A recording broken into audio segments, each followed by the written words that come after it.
la variación del clima. Y el clima cambia cíclicamente. Por eso grandes personas, grandes científicos han vendido la idea de que el cambio climático es una farsa, porque efectivamente el planeta cambia. ¿Por qué cambia? Porque la atmósfera, la hidrosfera, la criosfera, la litosfera y la biosfera tienen ciclos de vida y permanentemente estamos modificando esos ciclos. Hay unos factores externos al cambio climático, y esos factores externos, el principal en la órbita terrestre. Como ustedes saben, las latitudes norte y sur viven las estaciones. Nosotros, por estar en el trópico, tenemos la ventaja de no tener esa influencia tan fuerte. Tenemos grandes explosiones solares que nos cambian la cantidad de energía que recibe el planeta. Tenemos explosiones volcánicas. Tenemos cambios en la biota, en todos los elementos vivos que están dentro de la superficie del planeta. También tenemos choques de placas. Todos estos elementos nos cambian el clima y muchos de ellos son de manera cíclica. Entonces tenemos periodos más o menos de 200 años de pequeñas glaciaciones, periodos de 200 años de más o menos picos de temperatura. Pero, ¿qué es lo que sucede? Si nosotros hablamos desde un punto de vista termodinámico, digamos que casi todos los sistemas funcionan con entradas y salidas.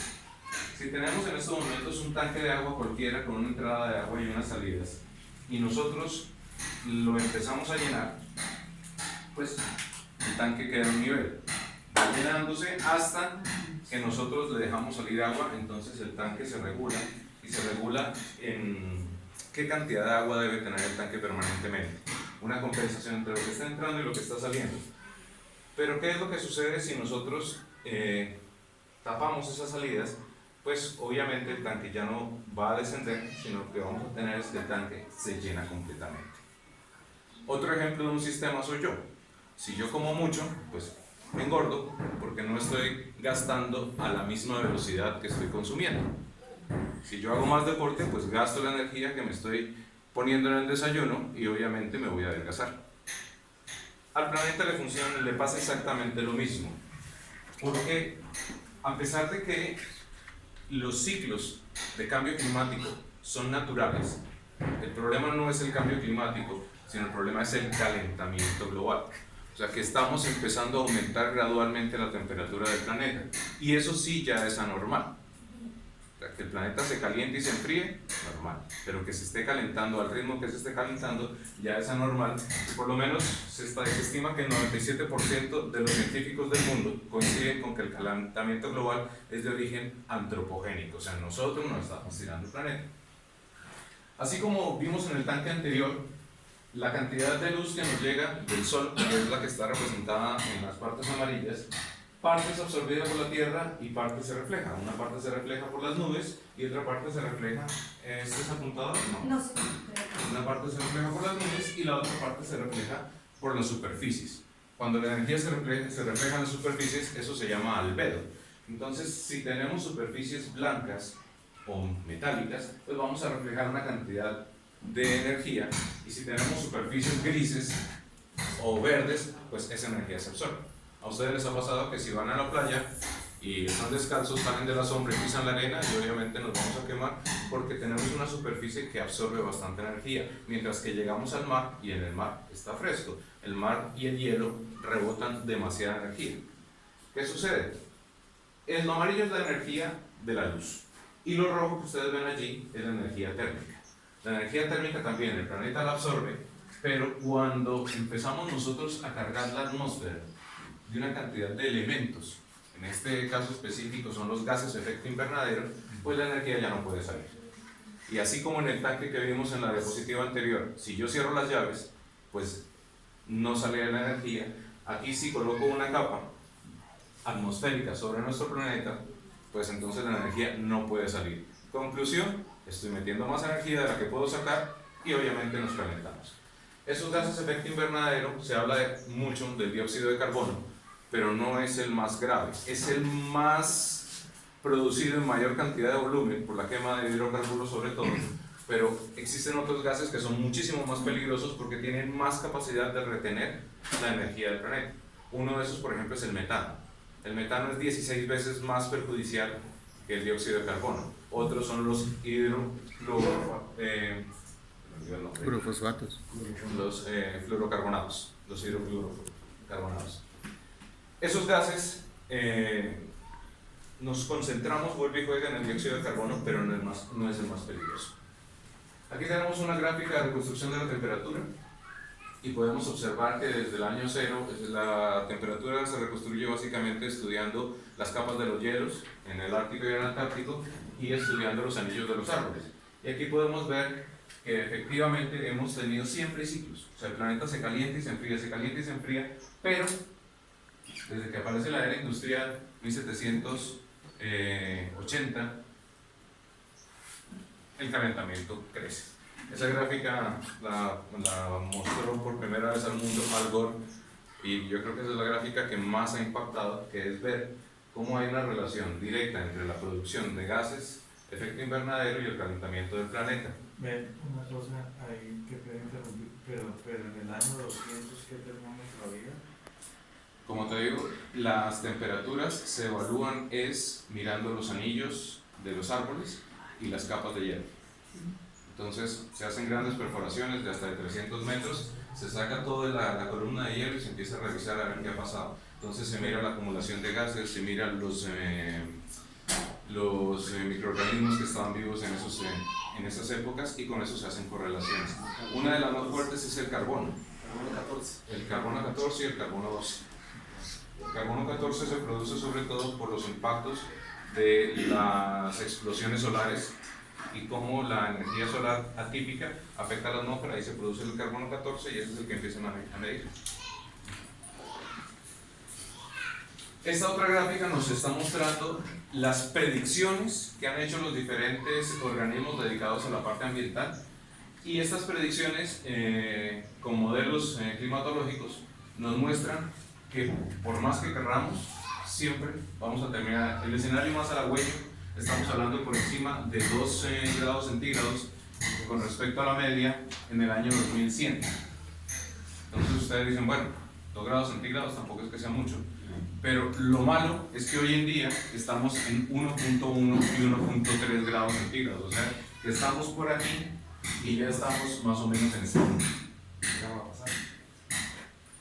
Entonces ya estamos muy cerca. ¿Y por qué son los 2 grados centígrados? Porque los 2 grados centígrados, la gente del panel intergubernamental del cambio climático, casi todos son científicos, han ganado por lo menos 3 premios Nobel, han dicho que los 2 grados centígrados es el punto de no retorno. O sea, si pasamos los 2 grados centígrados, estamos afectando por lo menos el 80% de la vida del planeta, o sea que estamos acabando con la civilización que conocemos hoy en día. Pero ya estamos, vuelvo y repito, ya estamos por acá. Se habla de 1.1 y 1.3 en esta gráfica. Entonces ahí es donde decimos que somos la última generación, o perdón, somos la primera generación que ve los efectos del cambio climático, lo acabamos de ver en el verano pasado, pero somos también la última generación que tiene capacidad de hacer algo al respecto. Estamos en el breakpoint, en el punto donde hay que hacer algo. De inflexión. ¿Qué es lo que pasa? Pues obviamente, ¿quiénes generaron estos gases de efecto invernadero? No fuimos nosotros. Ustedes pueden ver esta gráfica nos muestra quiénes más han contribuido a la generación de gases de efecto invernadero en el planeta. Y obviamente quienes más contribuyeron fueron el hemisferio norte, que son los países con desarrollo industrial, o sea que tienen el modelo occidental de bienestar, donde una persona, por ejemplo, en Estados Unidos, para sentirse dentro del modelo de bienestar, tiene que tener por lo menos 3 camionetas, y cada camioneta tiene un motor de 4.700 centímetros cúbicos a gasolina.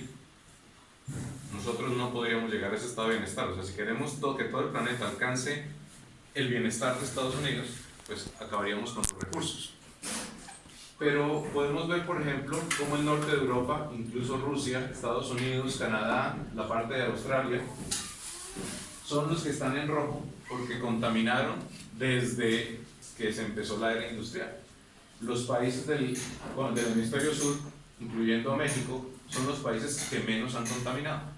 Estos países lograron ese desarrollo dañando el planeta, ahora digamos que tienen un estado de bienestar, pero no se le puede prohibir a los países de abajo que se desarrollen. Si ellos ya gastaron sus recursos, es injusto decirle a países, por ejemplo, como Bolivia, usted no tiene derecho a industrializarse porque no puede contaminar el planeta cuando yo ya lo hice. El hermano mayor se gastó toda la herencia y le dice al hermano menor, ahora. Pero pueden tener otro modelo de desarrollo. Estamos hablando de un modelo de desarrollo occidental. Entonces, vamos para la parte de abajo. ¿Cuál es el lío? Que si ustedes miran la gráfica, es prácticamente invertida. Los países que más van a sufrir los impactos del cambio climático son los de abajo. Entonces, aquí tenemos esa dualidad. ¿Por qué? Porque si tenemos una hambruna, pues los países del norte tienen silos, tienen grandes invernaderos, tienen capacidades de almacenar alimentos. Los países de abajo no tienen esa infraestructura. Si hay una inundación, los países de arriba, por ejemplo, si miramos toda la parte de Noruega, los países de arriba tienen diques, tienen cómo controlar las masas de agua. Nosotros cada año tenemos problemas con el Magdalena que se nos lleva a la zona norte del país. El Cauca, digamos que no ha sido no ha generado tantos estragos, pero nosotros, por ejemplo, si vamos a la parte norte del país, cada año hay inundaciones. Cada año un arroyo se lleva 20, 30 casas. Y por más de que hacemos pequeños canales o colocamos sacos de cemento, no logramos evitar el impacto de ese tipo de situaciones. Entonces, aquí es donde empiezan a aparecer nuestros retos como países tropicales latinoamericanos, en cómo evitar que esto nos pegue tan duro. ¿Por qué nos va a pegar duro? Porque es que el planeta es un ser viviente. El planeta, no podemos decir que América Latina y Europa están desconectados. Si nosotros miramos, estas son las corrientes marinas principales del planeta. En la línea roja están representadas las corrientes cálidas y en la línea azul las corrientes frías. Casi todas las líneas suben a los polos, allí se enfrían las corrientes, entran a gran profundidad y se devuelven para rellenar los huecos que dejan estas corrientes. Si ustedes desplazan un fluido, pues otra parte del fluido tiene que rellenar ese hueco. Entonces ahí se genera una corriente. Por ejemplo, si ustedes miran acá, aquí tenemos una corriente cálida, una termalina, que sube, recoge el Golfo de México y viene y descarga toda la energía en la parte occidental de Europa. Entonces, esta situación, esta corriente sube, entra al Ártico, al Ártico, sí, se enfría y baja y descarga su energía sobre la costa de Estados Unidos.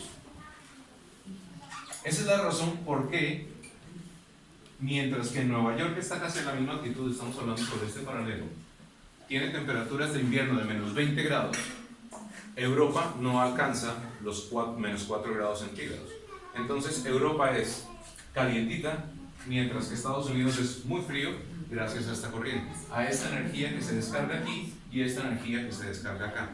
Nosotros tenemos exactamente los mismos comportamientos y si ustedes miran, aquí tenemos una corriente térmica caliente y si esto lo sumamos a los vientos, logramos que el Chocó sea la parte más lluviosa del planeta, porque allí tenemos gran cantidad de energía, de agua caliente que se está evaporando y tenemos unos vientos que generan unos remolinos en este codito de acá.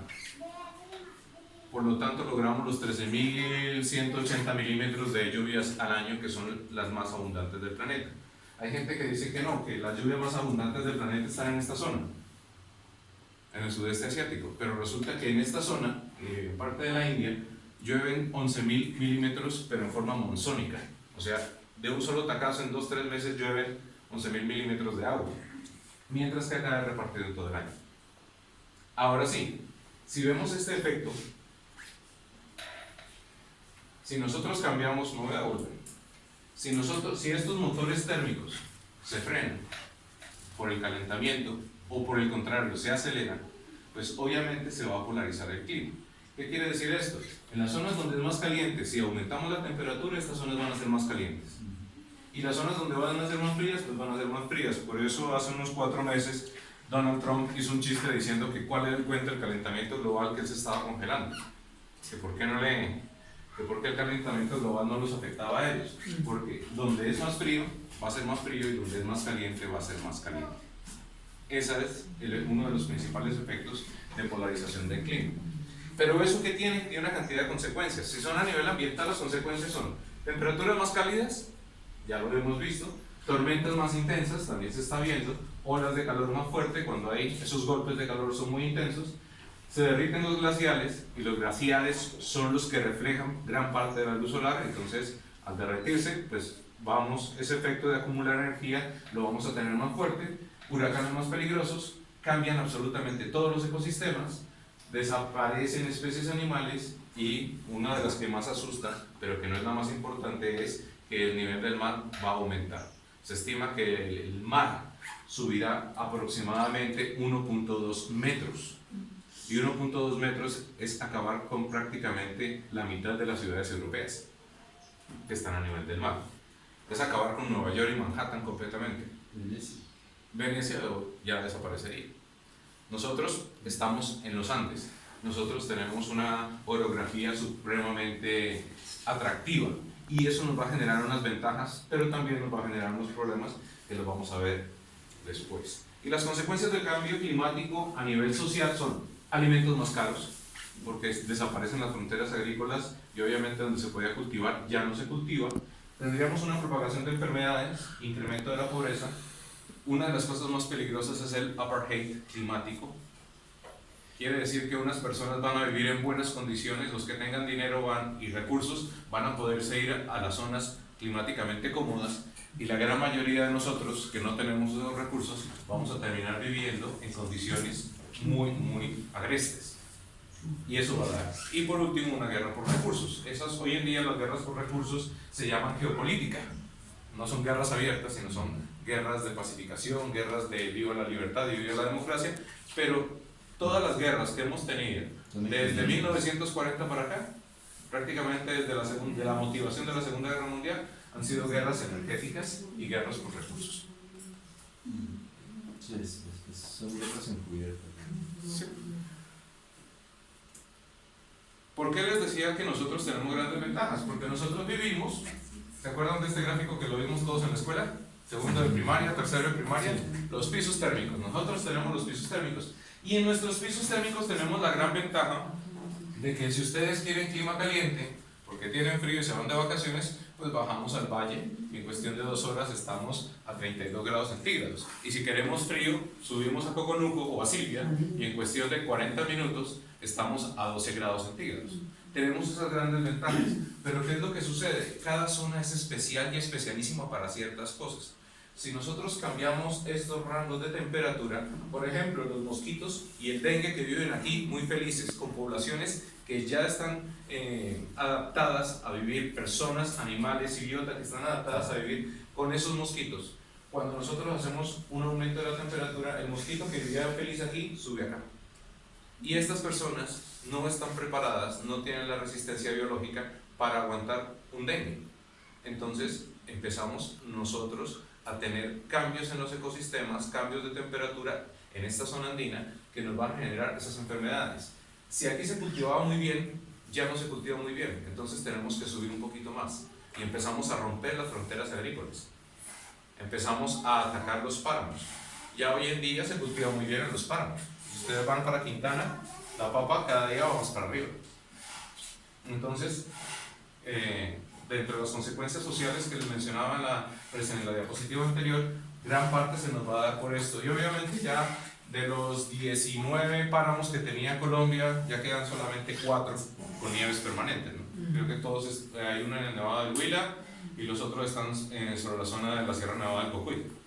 Pero ya Colombia prácticamente perdió las nieves permanentes. ¿Dónde contaminamos en Colombia? Esta parte es muy importante porque esto también nos dice qué es lo que tenemos que hacer. Colombia contamina, genera gases de efecto invernadero, sobre todo en el sector forestal. Y el sector forestal no es el cultivo de árboles para producir papel o producir madera. El sector forestal es acabar con los bosques. Cuando nosotros acabamos con los bosques, solamente una pequeña porción, si son bosques naturales, nos sirven como maderables.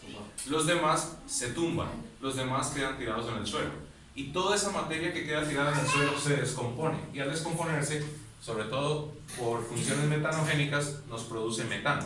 Y el metano, como les mencionaba, es uno de los gases de efecto invernadero más peligrosos que hay. Entonces, no es solo... Si nosotros cultivamos un área, cortamos los árboles y volvemos a sembrar en esa misma área, incluso puede llegar a ser mejor por la captura de carbono, porque los bosques nuevos capturan más CO2 que los viejos. Es como un niño. Un niño consume mucha más azúcar, mucha más energía que un adulto. Un adulto ya se regula y come ciertas porciones. Los bosques nuevos necesitan demasiado alimento para crecer. La mayoría de los cultivos que tenemos, por lo menos en el Cauca, tienen periodos de crecimiento de 8, 10, 12 años. O sea, a los 12 años llegan a la madurez. Entonces, prácticamente el año 0 que se siembra y el 12 es donde más CO2 van a capturar. Entonces, la actividad forestal que está ahí representada es la deforestación indiscriminada, no la otra. Dime. Perdón, pero la meseta de Popayán tiene, entiendo yo que hay más de 50.000 hectáreas en explotación forestal. Entonces, sí, de todo este tema. Cuando hablo de la meseta de Popayán no me refiero a Popayán, me refiero a la meseta geográfica, sí. Entonces, pero entiendo yo que eso es una explotación pues que tumban y vuelven a reforestar para un tema de pinos, sí, monocultivos. Desde un punto de vista técnico, es muy bueno.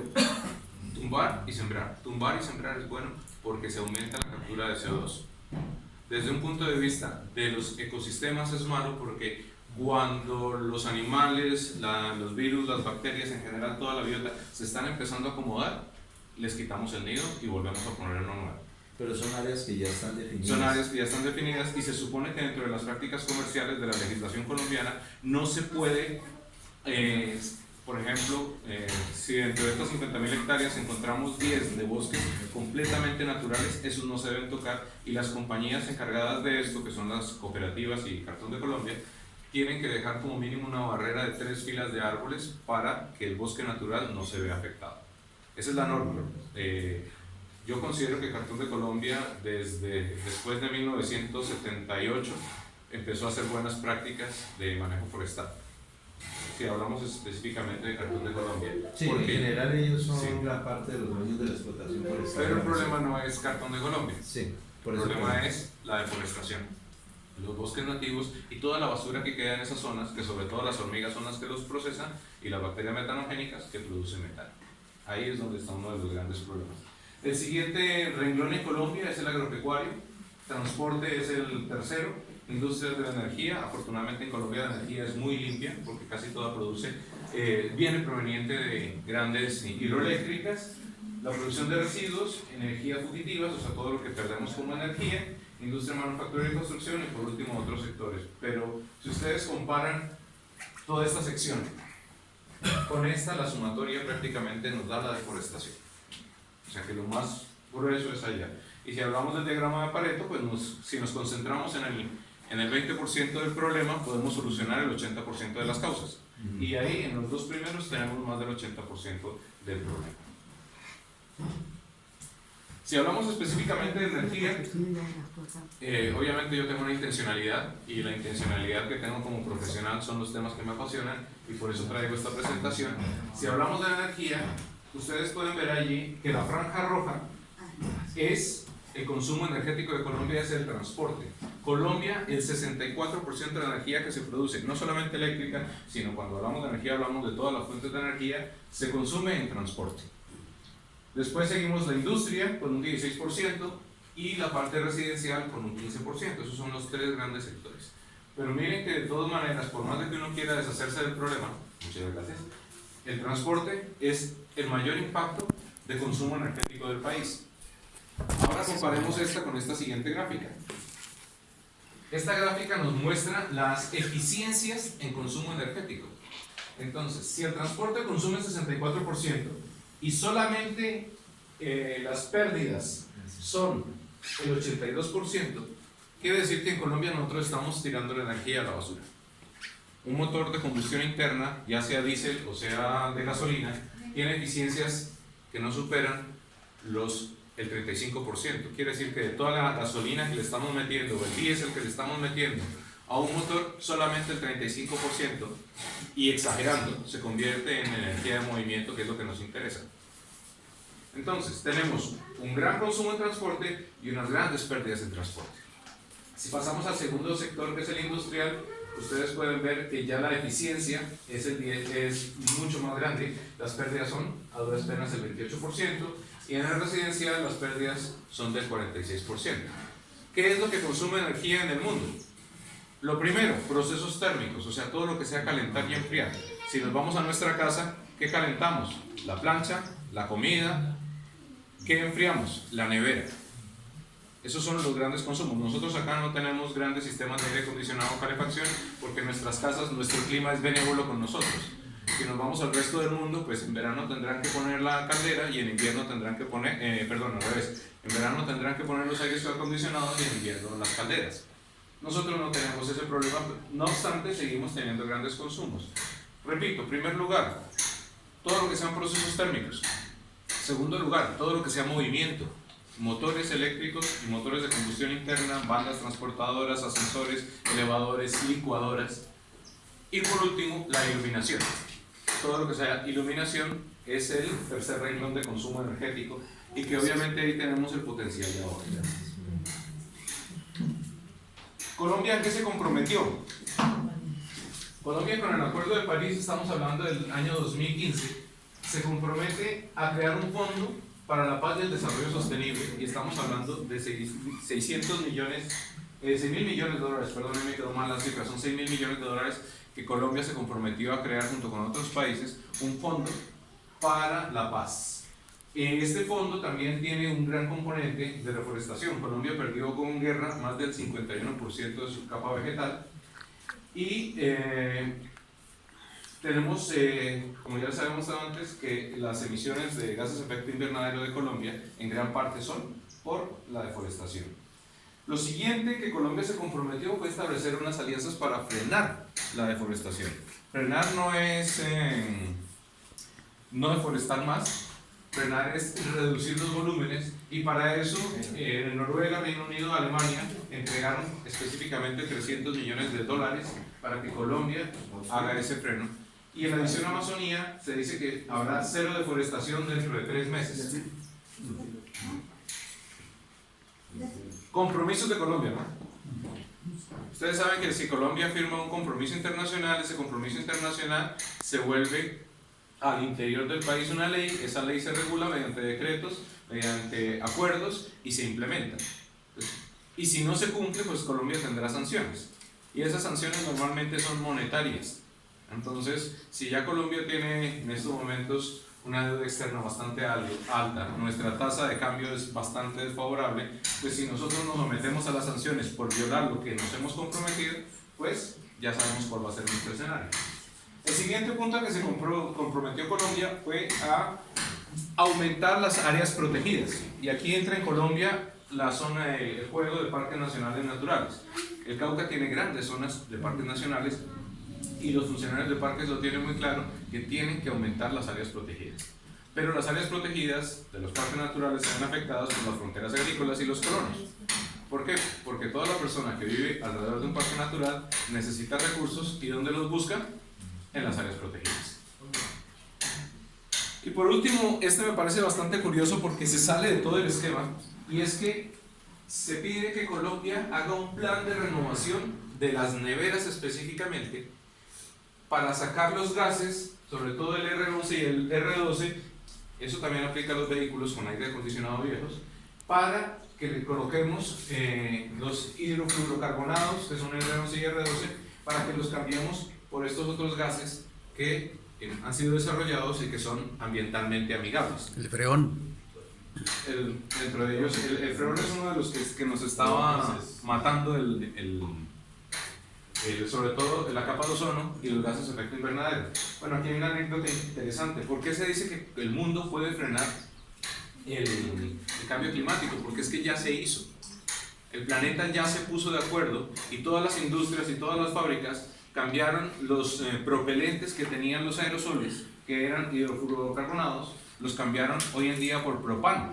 Y si ustedes miran, cualquier desodorante de hace 20 años no se incendiaba y hoy en día en las películas utilizan los desodorantes para poder atacar al enemigo, porque tienen propano y el propano no nos genera el daño. Entonces ya la industria, el mundo totalmente se puso de acuerdo y cambió su forma de producir.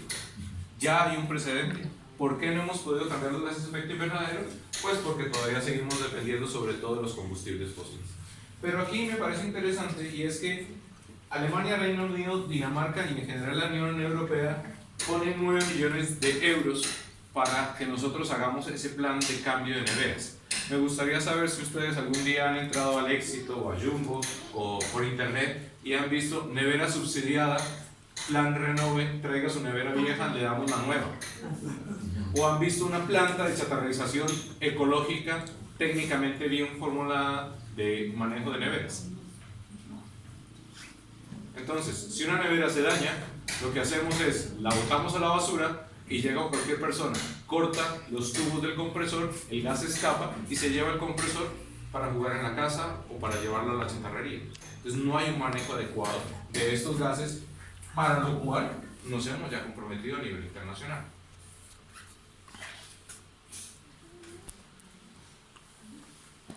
¿Qué pasa?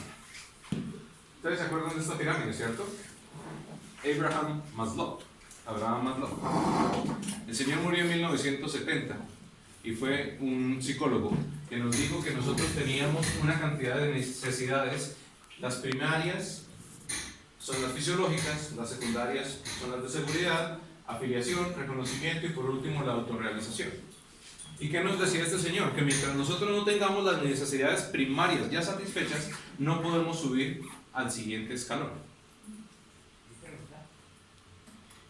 Entonces, si nosotros estamos en medio de una población con altos niveles de pobreza, con una cantidad de restricciones para la parte de solventar sus necesidades primarias, pues es muy berraco que nosotros le pidamos a alguien que piense en el medio ambiente. Si la persona tiene hambre, si la persona tiene frío, pues va y corta un árbol, punto. Nosotros no podemos decir, no, venga, no deforeste, vea que eso es malo para el planeta. Pero para mí es lo que le da calor a mi familia y a mis hijos. Popayán, según el informe técnico que salió hace poco, en mayo del 2019, estamos hablando del informe técnico que reporta datos del 2017, tenemos un coeficiente de inequidad del 0,482%. O sea que estamos más o menos la mitad de la población está en situaciones de inequidad, o que hay una polarización entre gente que tiene muchísimo dinero y gente que está en grandes niveles de pobreza. La pobreza monetaria, que refleja cuánto dinero tiene una familia, un núcleo familiar para solventar sus necesidades, está del orden del 29.1%, ha bajado. El año inmediatamente anterior estaba en 31, ahorita está en 29. Pero la pobreza extrema, que obviamente la metodología daña, ¿no? Pero la pobreza extrema, que quiere decir que una persona no tiene ni siquiera con qué comprar la canasta familiar, está en el 8.1%. Aclaro, la canasta familiar para Colombia en el mes pasado, estaba en 4 salarios mínimos, 3.800.000. O sea que se dice que para que un hogar de 4 personas tenga las condiciones mínimas dignas de vida y pueda cubrir todos sus gastos, requiere 3.800.000. ¿Quién en Popayán tiene eso? Entonces, estos datos... Ellos han cambiado esa metodología. Esta es la del último reporte. No sé, pero lo que yo entiendo es que ellos han fraccionado el salario mínimo tomando en cuenta que la integración de las familias en promedio es de 4 personas. En ese sentido, la frontera del ingreso que están tomando en cuenta para definir la pobreza monetaria está en 250.000 pesos por persona. Sí, pero la canasta familiar. No, pero me refiero en términos de 3.800.000. O sea, este es el rango, sí, por eso es tan bajito. Por eso, claro, si tenemos en cuenta que la canasta familiar básica para 4 personas en Colombia es del orden de 3.800.000 pesos, 4 salarios mínimos, y tenemos en cuenta que la pobreza monetaria está en 250.000, 300.000 pesos, pues esta cifra realmente no es muy reveladora de la situación real. La situación es más grave. La situación es muchísimo más grave. Eso es como cuando nos dicen que Popayán tiene un 10%, un 12% de desempleo. Pero ¿cuál es el empleo? Empleo informal, subempleo y otra cantidad de situaciones. Gracias. Entonces, dentro de mi lógica, yo considero que la conciencia ambiental aparece por aquí. Después de los recursos y entre la afiliación, porque ya me siento parte de algo, aparece el concepto ambiental. Como les decía, Maslow murió en 1970, donde el boom ambientalista no había sido tan fuerte y donde la conciencia a través de redes sociales, a través del voz a voz, no era tan fuerte. Entonces, a pesar de que una persona esté por aquí, si hay conciencia ambiental, si hay formación en los colegios, si hay campañas mediáticas que hablen de la conciencia ambiental, digamos que podemos empezar a pensar que desde este rango de necesidades podemos nosotros involucrar a las personas en el tema ambiental. O sea, el hecho de que Popayán tenga unas situaciones de pobreza muy altas no quiere decir que lo ambiental no lo podamos manejar. Tenemos que buscar ampliar este corchete. Voy a intentar cerrar rápidamente porque se me está pasando el tiempo. Cuando nosotros hablamos de desarrollo sostenible, lo más aceptado en todo el mundo es el esquema de los tres ejes, las tres hélices, donde en lo primero está lo social, en lo segundo está lo ecológico y lo tercero está lo económico. Entonces, esto es como una mesa, una silla de tres patas. ¿Qué pasa si a un butaco le cortamos una pata? Automáticamente al suelo. Lo mínimo, mecánicamente, para que un objeto sea estable son 3 puntos de apoyo. En el desarrollo sostenible todo tiene que estar equilibrado, porque si no está equilibrado, pues no hay desarrollo sostenible. Si hablamos entre lo social y lo ecológico, tiene que ser viable, porque yo, por el conservacionismo que muchas personas profesan, sobre todo desde los extremos ambientalistas, no puedo dejar de cultivar, no puedo dejar de criar vacas, no puedo dejar de sembrar, y más que ahorita ya estamos con abonos químicos y donde ya las plantas y las semillas están ya diseñadas y acostumbradas a trabajar con ciertos tipos de nutrientes. No lo puedo hacer porque tiene que ser viable lo ambiental, lo social y lo ecológico. Y para poderlo lograr, entonces, la estrategia más fuerte es trabajar en formación cultural. Que esa formación cultural, a pesar de que no hay dinero, hace que despierten conciencias. Lo siguiente, entre lo ecológico y lo económico tiene que ser soportable. Volvemos al mismo esquema. Si la gente necesita comida, pues yo tengo que cultivar. No puedo dejar que la gente muera de hambre porque sería una situación insoportable. Y para eso la solución estratégica es la investigación aplicada a la ciencia y la tecnología. Porque con ciencia, investigación aplicada y tecnología propias, no importadas, nosotros podemos generar que sea soportable el desarrollo. Y por último, entre parte del desarrollo social y el desarrollo económico tiene que haber una equidad. Quiere decir que todos tengamos acceso a los recursos. No quiere decir que volvámonos comunistas, que el gobierno incaute todo y que empecemos a repartir entre todo el mundo. Aquí hago un chiste que dicen que el capitalismo concentra la riqueza, pero el comunismo reparte la pobreza. Entonces, no es tampoco llegar a ese nivel, pero que las personas sí tengan el mismo acceso a los recursos. En la medida que se lo ganen, tengan la disponibilidad, que tengan la ley a su favor, que tengan los estamentos públicos, o sea, que todo esté diseñado para que la gente que tiene ganas lo pueda hacer. No antes, por el contrario, como está sucediendo hoy en día, que por más ganas de que tenga uno de hacer algo, siempre se va a encontrar barreras burocráticas, barreras institucionales, incluso barreras legales que no le permiten a las personas explotar su potencial. Y para eso necesitamos nosotros encontrar una estrategia que es el estado de bienestar. Y el estado de bienestar no es, pues yo repito, socialismo, no es comunismo, sino que los países dejen de pensar tanto en el capital, nuestras sociedades occidentalizadas, y que empecemos a pensar un poco más en el ser humano. Con eso, lograríamos ahora sí un desarrollo sostenible. Bueno, esto no me lo inventé yo. Bueno, yo solamente le coloqué algunas cosas, pero el desarrollo sostenible es una teoría bastante vieja. Ahora sí, los retos para Popayán, señores candidatos. Primero, necesitamos tener un freno a la deforestación y empezar a tener campañas de reforestación. O sea, si el mayor problema del cambio climático, gases de efecto invernadero, es la deforestación, pues tenemos que atacarlo. Para eso debemos generar alternativas energéticas rurales. La gente tiene que dejar de cocinar con carbón, con leña y con cualquier otro medio que no sea limpio, entre comillas. Tenemos que tener un sistema de prevención de incendios mucho más fuerte. Lo acabamos de vivir. Y lo vivimos cada año. Cuando yo trabajé en la zona, en grupos de emergencia, ustedes no saben lo divertido que es uno arrancar a las 4 de la tarde, ir a apagar un incendio y terminar uno a las 3, 4 de la mañana completamente lleno de hollín. El carbón atraviesa la tela, o sea, uno se quita la ropa y uno está negro por dentro, está completamente deshidratado, y uno toma 2 horas para dormir. Cuando lo llaman y le dicen, no, es que algún chiquillo prendió fuego en otra zona o un campesino estaba haciendo una quema controlada que se les descontroló, y salga a correr por otro lado. Y en la desolación que da uno encontrar animales muertos. Los árboles se autoprotegen, los árboles engrosan sus cortezas y digamos que algunos logran sobrevivir, pero los animales no tienen chance.